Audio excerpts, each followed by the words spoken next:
अस्सलाम वालेकुम। मैं हूं सलमान दुरानी और आज इसहाक डार के उस इंटरव्यू की एक्सटेंशन के हवाले से जो डेवलपमेंट सामने आ रही हैं और जो कि मीडिया के या जर्नलिज्म में जो जो हजरात हैं जो कि इस चीज़ को डिफेंड कर रहे हैं, इसहाक डार और इन लूटर्स के पैसे को डिफेंड कर रहे हैं, उसको जस्टिफाई करने की कोशिश कर रहे हैं। उनमें से एक नाम रज़ा रूमी साहब, मुर्तज़ा सुलंगी और इन इन तमाम का एक जो लॉबी है, नया दौर इनका एक प्लेटफॉर्म है ऑनलाइन, जिस पर ये इसहाक डार का इंटरव्यू भी किया इन्होंने। उस इंटरव्यू के बाद जिसमें असल चित्रोल हुई बीबीसी वर्ल्ड सर्विस के ऊपर, स्टीफन सेकर ने जो इनका एक इंटरव्यू किया, उसके बाद से ही जो है कुछ हल्के ऑनलाइन इस चीज़ को कंफ्यूज करने की कोशिश कर रहे हैं कि दरअसल आपको अंग्रेज़ी आती नहीं। पहली तो जस्टिफिकेशन यही थी कि अवाम को अंग्रेज़ी नहीं आती, लिहाजा उन्हें पता नहीं है कि जी जो इसहाक डार साहब हैं वो उन्होंने अच्छे अच्छे सारे जवाब दिए हैं। उन्होंने कोई मतलब एक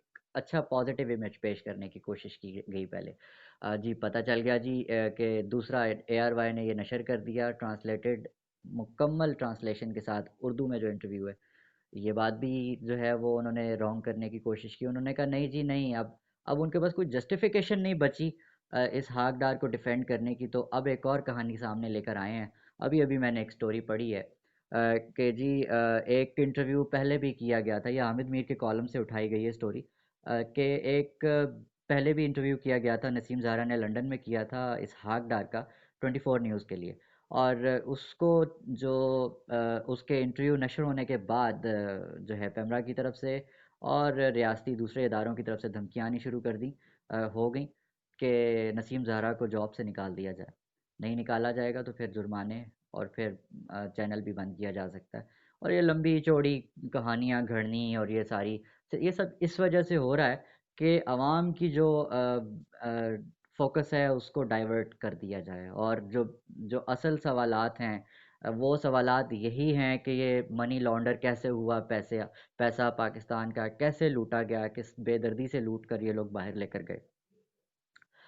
इससे आपका ध्यान हटाने की पूरी कोशिश की जा रही है। आपने नहीं हटना, आपने बिल्कुल समझना है कि ये लोग असल में ऐसा क्यों कर रहे हैं। ये चंद एक सहाफ़ियों का जत्था है जिसको आदत पड़ी हुई है। नवाज़ शरीफ के दौर के अंदर ये जो नवाजे गए थे, नवाज़ शरीफ के दौर में तो जर्नलिज़्म में का हाल ये था कि सहाफ़ियों को टूर करवाने, सहाफ़ियों को किसी को उम्रे पे भेज दिया, किसी को साथ अमेरिका ले गए, किसी को यूके ले गए, किसी को नवाजना हो तो उसे पेमरा का चेयरमैन लगा दो, किसी को मतलब ये यही कुछ था। अब जिस वक़्त ये तमाम चीज़ें बंद हो गई हैं, तो आपको खुद पता होना चाहिए कि मतलब कॉमन सेंस है कि किस-किस को तकलीफ़ हो सकती है।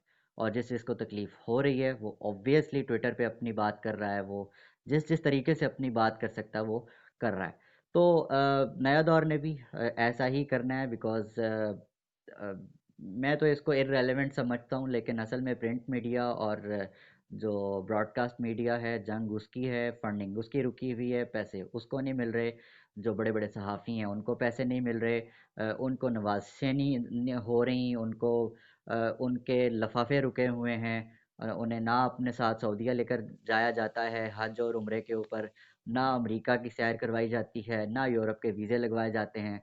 ये तमाम चीज़ें बंद होने की तकलीफ़ एक अच्छी खासी बड़ी लॉबी को है, और वो आजकल बेरोज़गार हैं।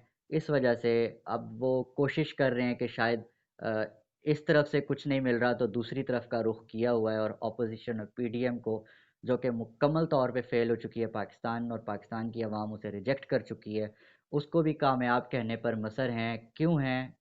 अ, कुछ मजबूरियाँ हैं, और मजबूरियों को आप समझें, लेकिन कॉमन सेंस यही है कि आपने इस बार जो है इनसे पागल नहीं बनना, बस समझते रहें और इन्जॉय करें इन तमाम का ये जो ड्रामा ये जो चल रहा है। बहुत शुक्रिया।